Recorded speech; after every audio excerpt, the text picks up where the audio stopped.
Bonjour, nous sommes le mercredi 11 juillet 2018 et nous vous proposons la situation des cultures. D'abord un point sur les cultures encore en place, maïs et févrole, et puis un retour sur les cultures intermédiaires, le choix des espèces et du mode d'implantation. Alors pour les maïs, aujourd'hui, on est en pleine floraison femelle, donc on a des stades très avancés, 10 jours, 2 semaines d'avance par rapport à la normale. Au niveau des pucerons, on a toujours des populations de pucerons importantes, mais qui finalement ne débordent pas dans les parcelles puisqu'on a une grosse régulation naturelle. On a aujourd'hui des coccinelles qui sont implantées, des cirfes, et donc finalement les pucerons restent limités dans les parcelles, en tout cas ne sont pas dommageables aujourd'hui. Au niveau des pyrales, les pièges à pyrales piègent beaucoup de papillons là, depuis 2 semaines. En fait, les pièges sont installés sur le secteur du Lannoy et la vallée de l'Oise. En fait, des secteurs où on avait déjà beaucoup de pyrales l'année dernière.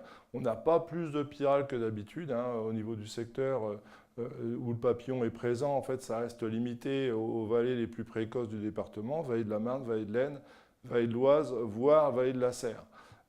Pour l'instant, il n'y a pas péril dans la demeure. On observe déjà des éclosions sur les œufs qui ont été détectés la semaine dernière. Alors pour les févroles, on est au stade limite d'avortement pour la majorité des parcelles aujourd'hui. Juste un petit point sur les parcelles les plus tardives, qui finalement avaient encore des fleurs la semaine dernière. Toutes les fleurs ont coulé avec les fortes chaleurs, ce qui fait que le nombre de gousses par plante est relativement limité et donc le potentiel risque d'être très affecté. Dans les parcelles plus précoces, qui est la majorité des parcelles, finalement, jusqu'au stade limite d'avortement, les parcelles n'ont pas été trop touchées par les chaleurs. On a des plantes qui portent énormément de gousses cette année avec des gousses bien remplies. Donc on a plutôt un beau potentiel cette année sur les févroles. Aujourd'hui, quand on regarde sur le feuillage, on y trouve anthracnose, botrytis. Au stade actuel, ça ne présente pas de danger. Et puis la rouille qui avait finalement disparu, en tout cas qui était un peu bloquée par les fortes chaleurs la semaine dernière, est réapparue. Aujourd'hui, ça ne présente plus aucun risque par rapport à ces plantes-là. La maturité va vite arriver. Cette semaine, nous vous proposons de faire un point sur les cultures intermédiaires. La culture intermédiaire la plus implantée dans notre région reste la moutarde. Elle présente l'intérêt d'être assez peu chère à l'achat des semences, de lever dans quasiment toutes les conditions, d'être un très bon piège à nitrate. Seulement, les limites, c'est qu'il faut éviter de la semer trop tôt pour éviter qu'elle rentre en floraison. Donc, on ne va pas la semer avant le 20 ou 25 août. Et on peut la semer jusqu'au 10 septembre. Également, il ne faut pas la semer en dessous de 8 kg/hectare pour avoir une bonne couverture du sol et éviter au maximum la levée des adventices sous la moutarde. La deuxième espèce la plus cultivée, c'est le radis. Il présente l'intérêt d'être un bon piège à azote, d'avoir un bon effet sur la structure du sol. Attention toutefois, il ne gèle pas, il a un coût plus élevé que la moutarde. Il faut de préférence le semer avec un semoir céréales pour éviter d'avoir des trop gros radis qui seront difficiles à détruire ensuite et qui pourront repousser dans la culture suivante. S'il est semé à la volée, il faut privilégier un taux de levée le plus élevé possible. Le radis s'associe également très bien avec l'avesse ou le trèfle. Dans les situations où le radis sera semé seul, on va le semer à environ 15 kg/hectare et on peut le semer jusqu'à fin août. Par contre, s'il est en mélange, il faut s'arrêter au 15 août. Ensuite, une autre plante intéressante à utiliser en sipant, c'est la facélie.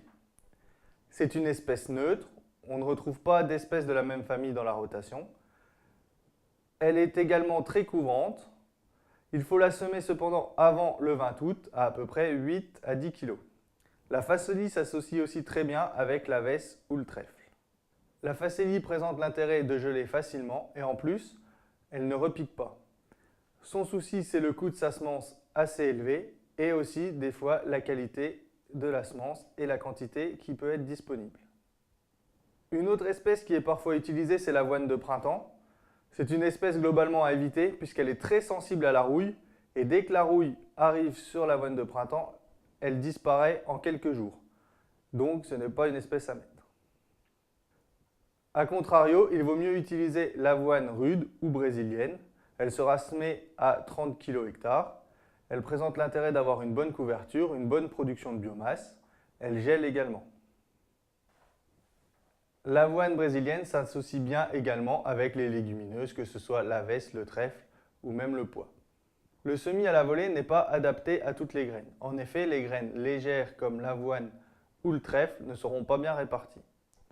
Lors de la réalisation des semis, il faut veiller à avoir un bon contact sol-graine pour avoir une levée la plus homogène et rapide possible.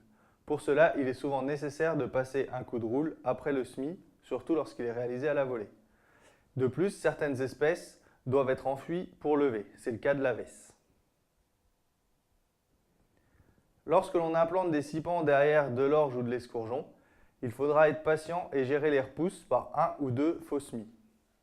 Je vous souhaite une bonne semaine, à la semaine prochaine.